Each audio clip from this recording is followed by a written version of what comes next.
Assalamualaikum, hari ini, kami akan membahas mengenai dua tokoh ulama Banten yang sangat dimuliakan di Banten dan bahkan seluruh Indonesia, karena dengan karya mereka, banyak yang mengenang dan berziarah ke makamnya.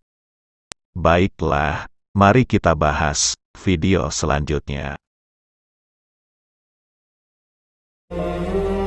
Kehadiran ulama ini sering disebut sebagai perantara keilmuan ulama Nusantara.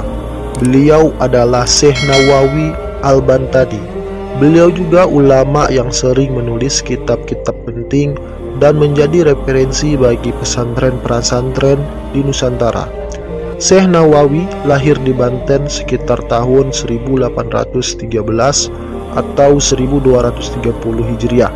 Beliau memiliki nama lengkap yaitu Muhammad Nawawi bin Umar bin Arabi bin Ali bin Jamad bin Janta bin Masbukil Al-Jawi Al-Bantani. Semasa kecil, beliau akrab dipanggil dengan sebutan Abu Abdullah Muti. Beliau sejak kecil sudah ada di lingkungan pesantren. Ayah beliau juga seorang ulama. Beliau juga merupakan keturunan ke-12 dari Sunan Gunung Jati dari jalur Maulana Hasanuddin. Pada masa kecil sampai remaja, Syekh Nawawi mendapatkan ilmu agama dari orang tuanya. Beliau sering mengkaji nahwu, sharaf, fikih, dan tafsir. Pada umur 15 tahun, Syekh Nawawi Al-Bantani mendapatkan kesempatan untuk belajar ke Tanah Suci Mekah. Di sana beliau memenuhi panggilan Allah di Tanah Suci. Selain menunaikan ibadah haji, beliau juga berkesempatan belajar di Mekah. Dalam literatur lain, bahwa beliau juga pernah belajar dengan Imam Khatib Sambas yang pada saat itu adalah di Mekah, dan sempat mengajar di majelis yang dibuat oleh Imam Khatib Sambas.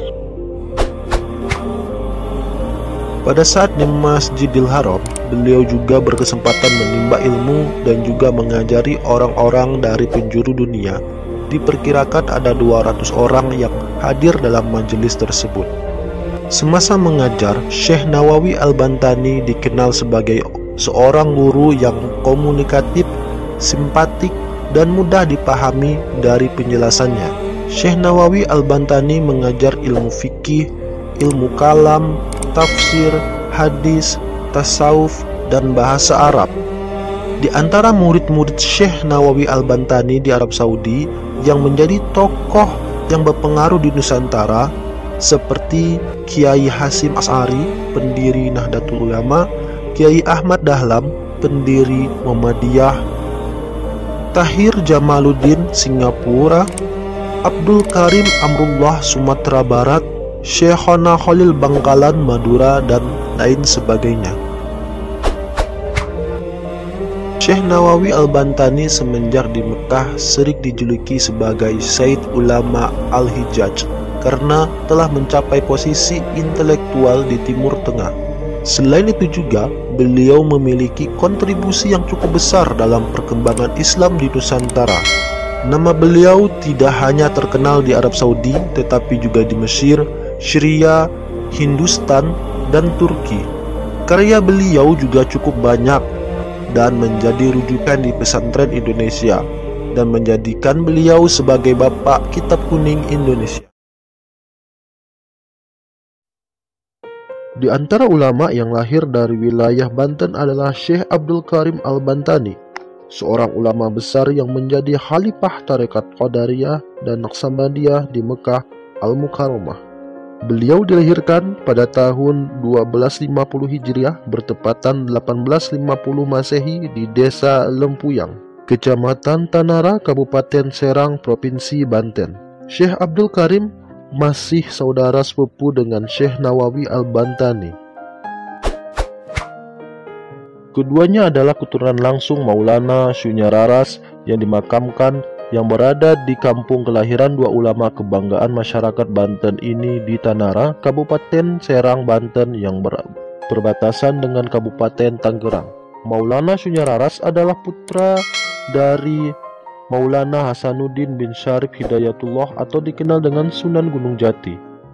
Syekh Abdul Karim adalah putra dari Mas Tanda bin Ki Mas Riyani bin Ki Mas Ahmad bin Mas Ali bin Ki Mas Bogel bin Ki Mas Jamat bin Ki Mas Janta Tubagus Mahmud bin Pangeran Wiranegara bin Pangeran Sunyararas bin Sunan Maulana Hasanuddin bin Syarif Hidayatullah.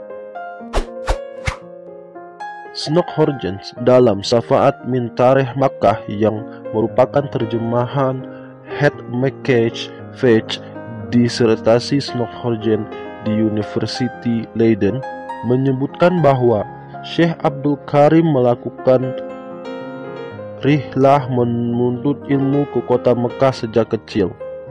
Di sana ia belajar langsung kepada Syekh Ahmad Khatib Sambas sampai beliau tidak meninggalkan gurunya dalam keadaan mukim maupun safar. Meskipun kedekatannya dengan sang guru begitu terkenal, tetapi Syekh Abdul Karim Banten lebih tertarik mengambil ajaran-ajaran tasawuf dan amaliyah tarekat dari beliau. Syekh Ahmad Khatib Sambas yang berasal dari Sambas, Kalimantan Barat, yang wilayahnya saat ini perbatasan dengan Malaysia, saat itu sudah menjadi pengajar di Masjidil Haram, sekaligus pendiri tarekat Qadariyah wa Naqsabandiyah. Dari bimbingan Syekh Ahmad Khatib Sambas ini, Syekh Abdul Karim mumpuni di bidang ilmu tasawuf dan diangkat sebagai salah satu khalifahnya. Saat bermukim di Makkah Al-Mukarramah, Syekh Abdul Karim Banten juga menjalin hubungan dengan ulama terkemuka dari Nusantara, antara lain seperti Syekh Nawawi Al-Bantani, Syekh Khona Muhammad Khalil Al-Bangkalani, Syekh Muhammad Mahfuz At-Tamasi, dan lain-lain.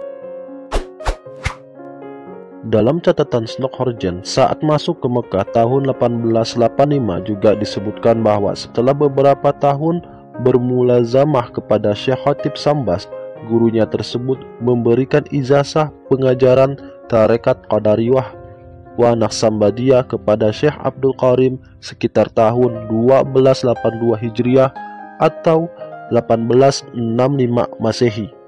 Selanjutnya Syekh Abdul Karim Banten berangkat menuju Singapura untuk menyebarkan ilmu agama sekaligus mengajarkan ilmu. Beliau menetap di sana selama 3 tahun. Menjelang tahun 1860-an, Syekh Abdul Karim Banten pulang kembali ke tanah airnya pada umur sekitar 20 tahun dan menetap di sana selama beberapa tahun. Selama bermukim di Banten, beliau berdakwah sembari menyebarkan tarekat Qadariyah wa Naqsabandiyah. Murid-muridnya tersebar di beberapa pelosok Banten dan daerah lain. Syekh Abdul Karim telah menjadi tokoh terkenal dan karismatik sehingga disebut sebagai Kiai Agung. Semangat melawan penjajah tersebut telah lama muncul di kalangan masyarakat hingga sebagian murid-murid dan tokoh-tokoh di Banten ingin melakukan perlawanan kepada pemerintah kolonial Hindia Belanda. Syekh Abdul Karim ini dalam setiap kajian, ceramahnya, dan khutbah-khutbahnya selalu menggelorakan semangat jihad fi sabilillah untuk melawan penjajah Belanda yang telah banyak merugikan rakyat Banten.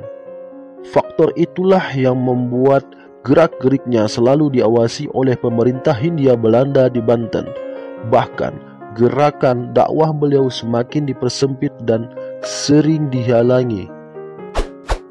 Sekian dari channel ini, mudah-mudahan channel ini bisa bermanfaat bagi kita semua. Dan jangan lupa di like dan di subscribe agar channel ini bisa semangat untuk memberikan informasi lainnya.